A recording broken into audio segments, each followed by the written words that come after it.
Welcome to the Bill Kelly Podcast, critical discussions in critical times. Here's your host, Bill Kelly.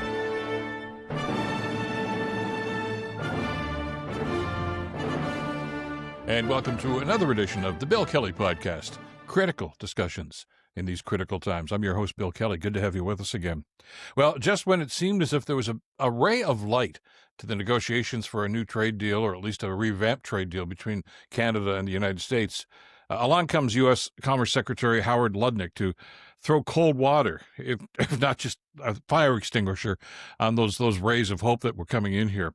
Not 24 hours after Prime Minister Carney got in a plane, headed back to Ottawa from Washington, Lutnick was actually appearing at a conference that was being held in Toronto. He did it remotely, though, and says that the chances of an auto deal between Canada and the U.S.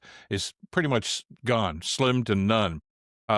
And there's a number of quotes here that I want to get into in a couple of seconds. But Lutnick simply says that Canada is just going to have to resign themselves to the fact that they're going to have to come second to the United States when it comes to automobile manufacturing. The audacity to say something like that, especially after the conversations that the Prime Minister and Trump had a couple of days ago, is galling. But at the same time, you know that these people in Trump's cabinet, whether it's Lutnick or any of the other people that speak up, they do it with the blessing of Donald Trump. They're all on the same page. They're all advocates, acolytes. Some suggest lemmings, but I mean, the reality is Lutnick can't make a statement like that unless Trump has already said that or told him to say that. But it does somewhat contradict the tone, I guess, that came out of the Oval Office when Prime Minister Carney and Trump were meeting, because they did talk about the auto pact and the auto trade that goes back and forth between the two countries. And Trump was not encouraging necessarily, but seemed to leave the door open. He said, he says, this is a tough situation. We want to make our cars here, Trump says, but he says at the same time, we want Canada to do well making cars. So we're working on formulas, and I think we're going to get there. Kind of encouraging, right? That, okay, we're not there yet, and there's some things that we have to iron out, but maybe we can come up with some sort of a deal that's going to be good. That seemed to be the tone that Trump was setting. And then like a day later, Lutnick comes out here and says, no, not going to happen. And he's kind of reverting back to something Trump had said with some of his more antagonistic logic a little while ago. Says, we don't want Canadian cars. Americans aren't going to buy Canadian cars, which I guess is a very simplistic way of looking at everything that's going on here. But it puts us in a rather precarious position because of what we've talked about in the past, the integration between Canada and the U.S. when it comes to automobile manufacturing. And I think you can throw Mexico into that too, because there's a lot of production of automobiles down there as well. And nothing is perfect. I mean, let's first of all lay that out there. But it seemed to work. And it was absolutely necessary that there be some sort of a framework that was set up. And this goes all the way back long before Donald Trump, long before even the first Canada-U.S. trade deal or the trilateral one with Mexico. The Auto Pact dates back to the 1960s between the two countries, especially Canada and the U.S. And basically what it has established, and there's been some tweaking about it over the years, was a cooperative element. Remember, I used the word in a previous podcast, partnerships. Trump doesn't seem to believe in partnerships. He wants to own stuff. He wants to win stuff, which is why the whole tone of these discussions seem to be not a negotiation. I think it's a misnomer to actually even use that phrase, but it's an ultimatum from the U.S. government. And that's the approach he seems to be taking with the auto sector. Just about every car that comes off the line here in Canada at one of our manufacturing plants has been back and forth across the border a few different times because of the parts that are involved. They go over here, then they come back off Brampton or wherever those plants would be. There's a number of them that were working like this. And it was a win-win situation. A lot of Canadians were employed in the Canadian auto sector, and not just, by the way, in making the cars, not just on the assembly lines, but auto parts manufacturing. I mean, here in Southern Ontario, we had Magna International, Stackpole, and a number of other companies that making components for cars. And it worked for everybody. And by the way, those sorts of factories were also happening down in the States. It wasn't, okay, everything's located here, and that's going to be located down there. It was a cooperative element, and it worked. Now, there have been some blips along the way. There was a huge economic, collapse, of course, in 2008, 2009. The auto industry suffered, and they had to revamp. Well, that's business. They probably, the big three in Detroit, well, they were the big three then anyway. Now they're just called the Detroit automakers. They had to revamp because they had expanded too much, way too many different models, and all of them, I think, were guilty of that. And, of course, the impact of the Japanese market. So, but that's that. That had really nothing to do with the pact itself. But you remember when we had that big economic problem, the recession basically is what it was, is the Canadian government and the United States government separately, but cooperatively, because they understood the problem, bailed out the auto industry. The U.S., it was President Obama at the time, and up here, Stephen Harper, working with Dalton McGuinty, the Prime Minister and the Ontario Premier, who didn't get along and couldn't agree on much of anything, but they did on that particular issue to send money to the auto industry because they realized just how important it was and the cooperative element that was going on. And yes, there have always been protectionist politicians that say, okay, we want to slam the door on that. But the deal worked. And it was renegotiated, of course, for the first Canada-U.S. deal, and this one that Trump renegotiated. And let's not forget that. It was Donald Trump and his team that negotiated this new CUSMA deal that is now coming up for renewal in 2026. And he signed off on that. And at the time, I can still remember the announcement, the signing ceremony. This is a great deal for the Americans, the auto industry, this and that. It's all going to win. Maybe one of the greatest trade deals we've ever seen. Well, that was then, and that was Trump talking. But now all of a sudden, everything's wrong about it, or it seems to be anyway, the way he's articulating. And Lutnick, of course, is his parrot. He's on Trump's shoulder. Just whatever Trump says, he's going to repeat. So his tone here and his statements about how we don't want the Canadian auto industry to be contributors is very troubling. I don't know how far it's going to go. Some people have suggested it's really just a negotiating tool. I don't think so, because as we've seen with other aspects of these trade deals, especially the imposition of tariffs, Trump is not looking to negotiate. He's not looking for give and take. He wants to just send ultimatums. And we even saw a little bit of that with some of his comments to the Prime Minister in the Oval Office, because they talked about some of the concerns that have been raised over the last little while, because he still thinks he's all right. Trump, in his mind anyway, has never done anything wrong. So tariffs are a good thing. And he reiterated again at that meeting that the tariff system that he's imposing here on not just Canada but other countries is working. It's working for American economy. Well, it's not. The American economy is slowly but surely starting to sink. Employment numbers are down. Unemployment is up. Production is down. Plants are closing. People are losing their jobs.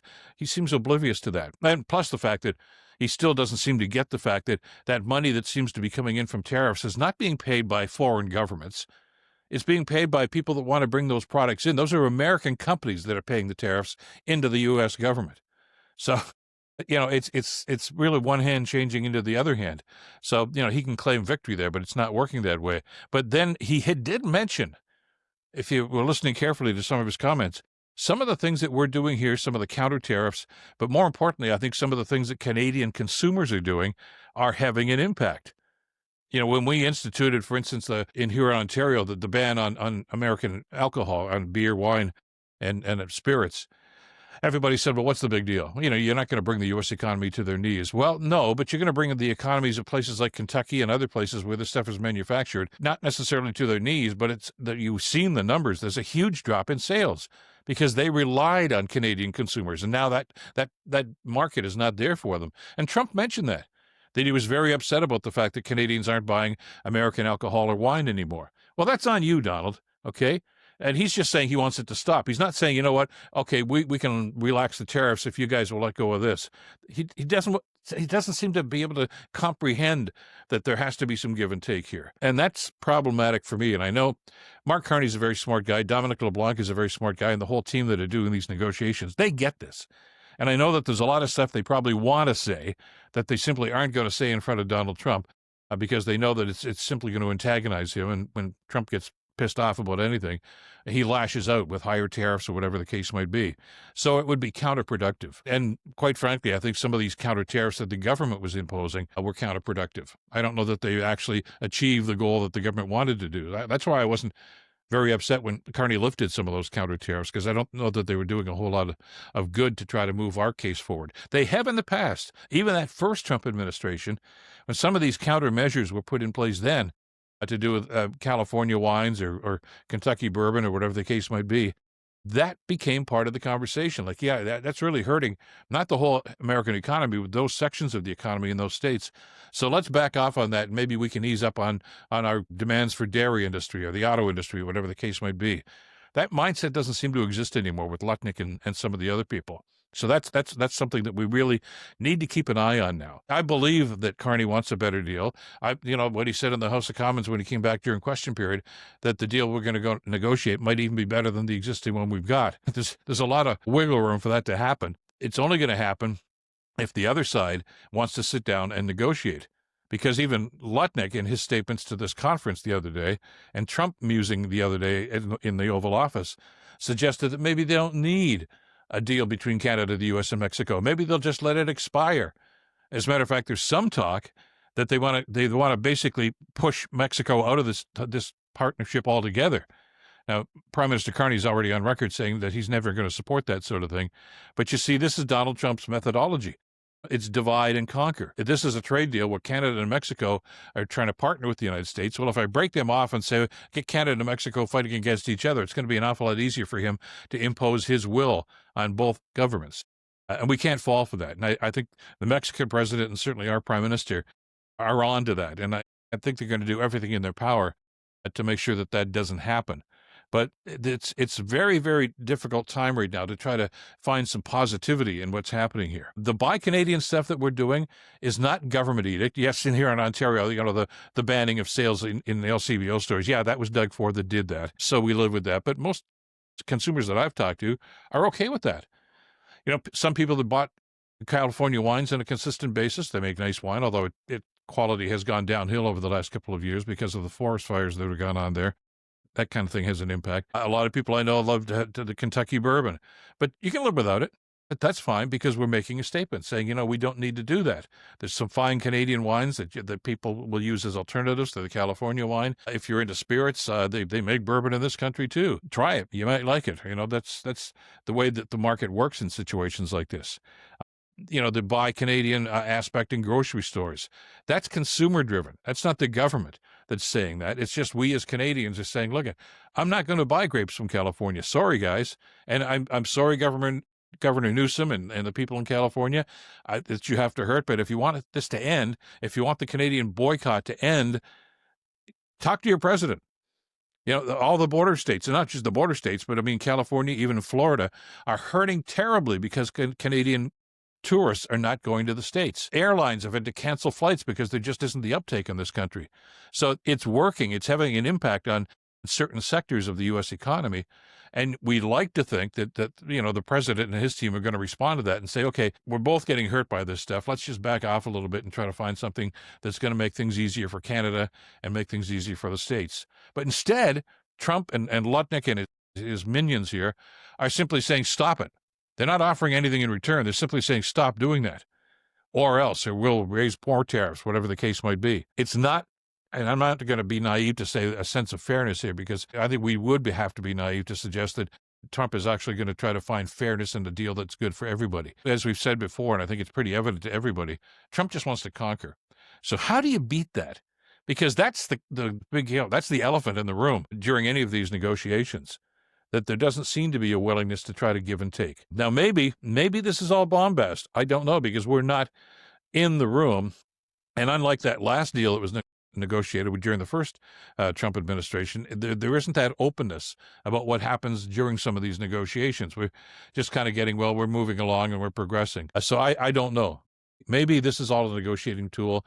Maybe we're going to find something that's going to be a lot more palatable to everybody. But when you hear comments like this from Lutnick and the mindset of Trump and some of the other folks here, you really have to wonder about this.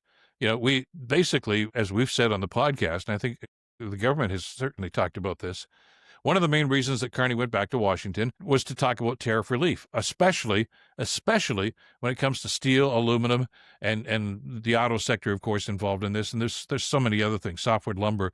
But those tariffs are problematic, and they're having an impact on our economy. They're also having an impact on the American economy, but that's something that they're going to have to deal with. But when economists are looking at what's happening these days, and I'm talking about on both sides of the border here, they see that what Trump is doing is having a detrimental effect on the American economy. They're not even looking at the impact it's having on Canada, which, by the way, is problematic as well.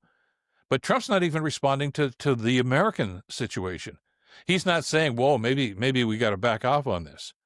I don't know if he's even paying attention to it. He's been so preoccupied with trying to win a Nobel Peace Prize that he just seems to have let everything else fall apart. But, the first Trump administration, there were still people whispering in his ear that said, you know what, Mr. President, this is not such a good idea. They wouldn't say that publicly, certainly, but there did seem to be some people that had his ear from time to time to say, let's try to do this instead of that. They're not there anymore. He's only got true believers surrounding him now, and we've seen the result of that, too. So the Canadian delegation, Prime Minister Carney, Dominic LeBlanc, others at the table, they got their work cut out for them here. And comments from Lutnick, and because he's the main negotiator, the Commerce Secretary, are counterproductive to try to find some sort of a deal. So we're hopeful, we're confident in our team, and we're just really, really watching for some positive signs here from the Trump administration that they're sincere in trying to find some common ground here. And the auto sector is such a key element to this, to both sides of the economy here. There was a win-win situation. Governments, going all the way back to the 1960s.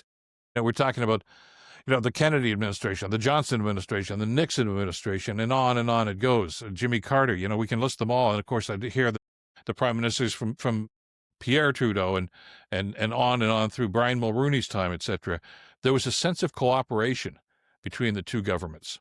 And it seemed to be mutually beneficial. And yeah, the Americans are the big guys, and they might have got a bigger piece of the pie from time to time, but there was more than enough here for us to both thrive. And that mindset, I still think, has to exist.